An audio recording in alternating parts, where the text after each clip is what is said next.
जय श्री कृष्णा। आप सबका वैदिक प्रेडिक्ट में स्वागत है।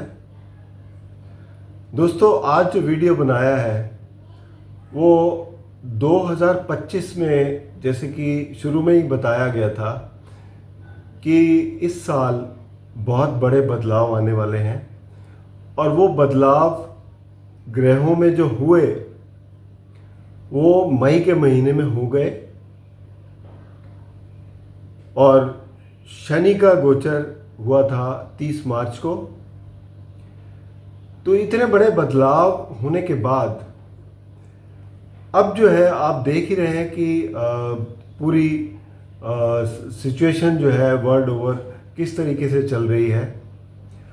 अभी आगे जो देख रहे हैं वो इस तरीके से है कि 14 जून 2025 से लेकर 13 अगस्त 2025 गुरु जो है वो आर्द्रा नक्षत्र में आ रहे हैं, जो कि राहु का नक्षत्र है। आर्द्रा नक्षत्र एक बिल्कुल ही ट्रांसफॉर्मेशन का नक्षत्र है और गुरु जो है वो हमारे बेसिकली जीव कारक ग्रह हैं।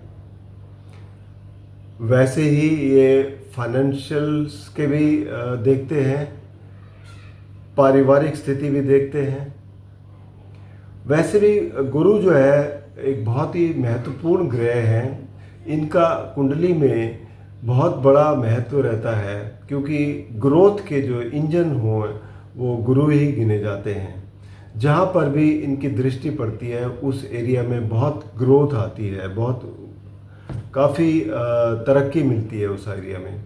और इस बार क्योंकि गुरु अतिचारी भी हो रहे हैं और राहु के नक्षत्र में किस तरीके के परिणाम देंगे, और साथ में हमें क्या लिंक जो मिल रहा है वो ये कि सूर्य भी 22 जून को आर्द्रा नक्षत्र में आएंगे, 6 जुलाई तक रहेंगे और जुलाई में ही शनि देव भी वक्री हो रहे हैं।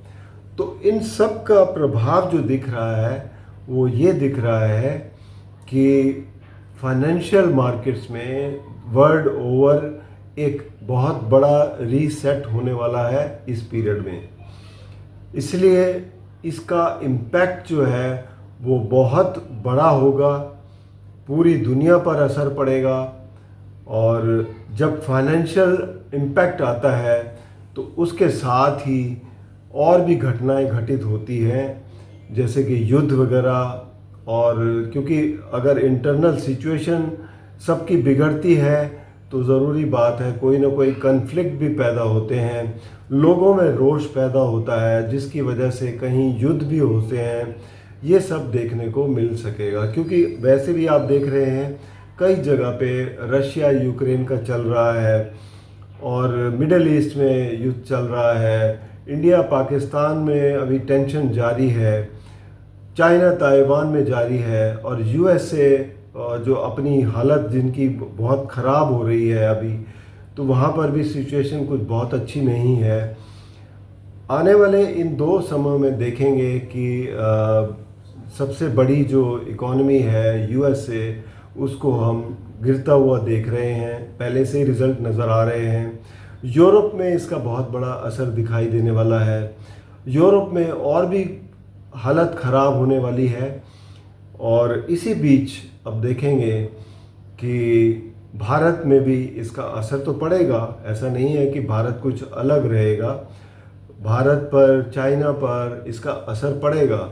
लेकिन इन सब के बावजूद भारत जो है फिर भी उभरता हुआ नज़र आएगा, क्योंकि ग्रोथ यहाँ पर सबसे ज़्यादा है। तो इसलिए इसके थोड़ा सा सावधान रहने की ज़रूरत है, अपने खर्चों को नियंत्रण करने की ज़रूरत है, अपने फाइनेंसेस को अच्छी तरीके से देखें। और क्योंकि साथ में एक और भी घटना हो रही है, जो मंगल और केतु की जो युति हो रही है सिंह राशि में, ये भी दर्शाती है कि कुछ, क्योंकि दोनों अग्नि तत्व की राशि है, अग्नि तत्व में दोनों ग्रह हैं, जो कि ये बताते हैं कि कहीं ना कहीं आग से तांडव भी होगा। तो इससे भी काफ़ी बड़े इशारे मिलते हैं कि युद्ध हो सकते हैं, कुछ नेचुरल डिज़ास्टर्स हो सकते हैं।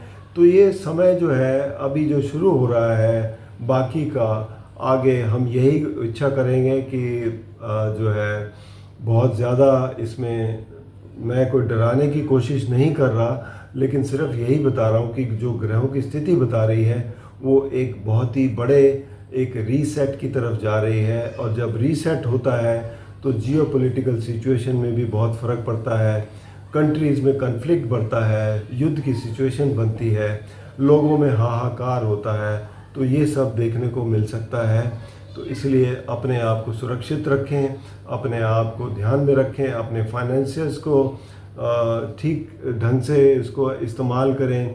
तो यही कर रहा हूँ। बाकी आप सब सुखी रहें और स्वस्थ रहें, यही कामना करता हूँ कि आगे का समय आप सबके लिए ठीक हो, अच्छा हो।